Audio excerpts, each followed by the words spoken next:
कुछ वसीयतें शब्दों में नहीं होती, कुछ विरासतें सिर्फ सोने चांदी की नहीं होती, और कुछ कहानियां कब सच हो जाती हैं किसी को पता नहीं चलता। नमस्कार दोस्तों, आज मैं आपको सुनाने जा रहा हूं बंजारे की वसीयत की वो रहस्यमयी कहानी।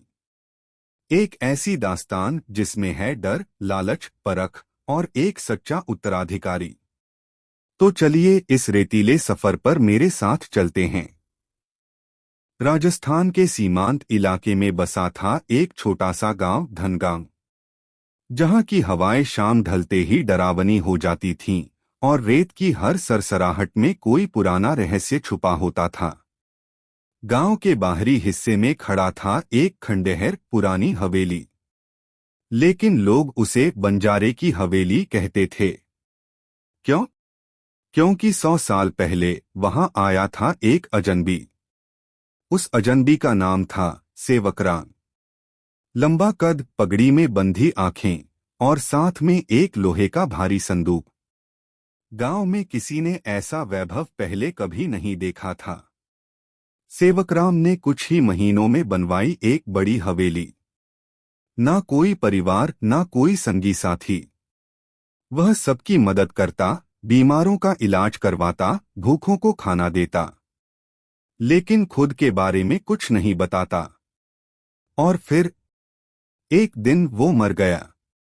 मौत से ठीक पहले उसने कहा, मेरी वसीयत हवेली में है, लेकिन जो इसे पाएगा उसे अपना डर और लालच दोनों छोड़ने होंगे।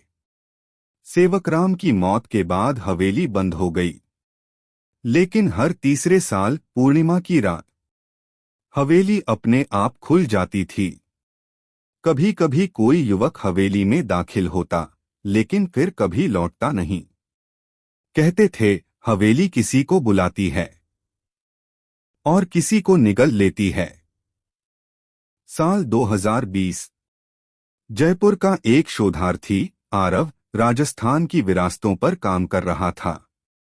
उसे एक पुरानी किताब में बंजारे की हवेली का जिक्र मिला, और बस यही था उसका लक्ष्य, उस वसीयत को पाना।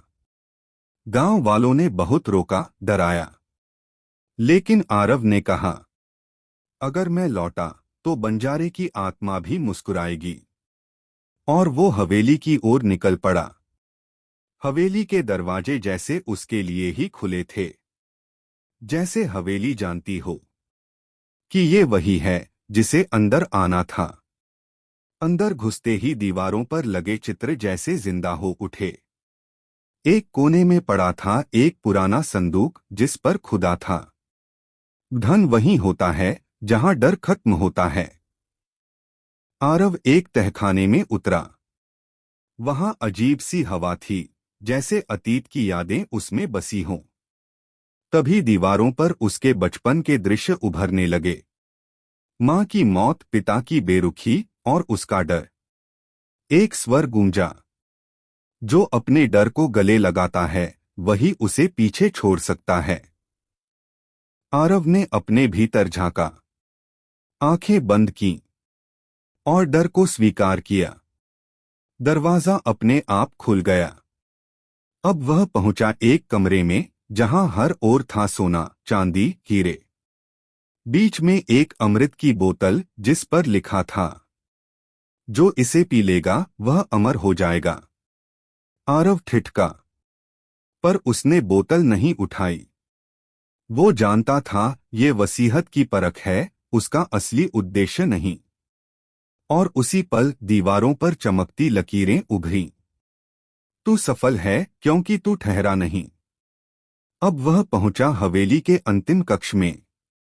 वहां था एक चित्र सेवकराम का और नीचे एक किताब, मार्ग। उस किताब में लिखा था, मैंने कभी धन को विरासत नहीं माना। मेरी असली वसीयत है सेवा, परोपकार और विचार। जो इसे अपनाए वही मेरा उत्तराधिकारी है। आरव की आंखों से आंसू निकल पड़े। उसे असली विरासत मिल गई थी, एक विचार, एक रास्ता। सुबह की किरणों के साथ आरव गांव लौटा। गांव वाले स्तब्ध थे क्योंकि ये पहली बार था जब कोई हवेली से लौटा था। उसने ना तो सोना लाया ना चांदी, लेकिन लाया सेवकराम की वसीहत। कुछ ही महीनों में गांव में खुला एक स्कूल, एक अस्पताल और एक पुस्तकालय। बच्चे पढ़ने लगे, बूढ़े इलाज पाने लगे। और तब गांव वालों ने पूछा, क्या वसीहत मिल गई? आरव मुस्कुराया, हाँ, और अब वो सिर्फ मेरी नहीं, हम सबकी है। रात में हवेली के चित्र में सेवक राम की आंखों में चमक थी। हवेली के दरवाजे फिर से बंद हो गए, शायद हमेशा के लिए, क्योंकि अब उसका उत्तराधिकारी उसे मिल गया था। कहते हैं, हर वसीहत जमीन जायदाद नहीं होती, कुछ वसीहतें होती हैं विचारों की, सेवा की और इंसानियत की, और वह कभी खत्म नहीं होती, बस सही इंसान का इंतजार करती हैं।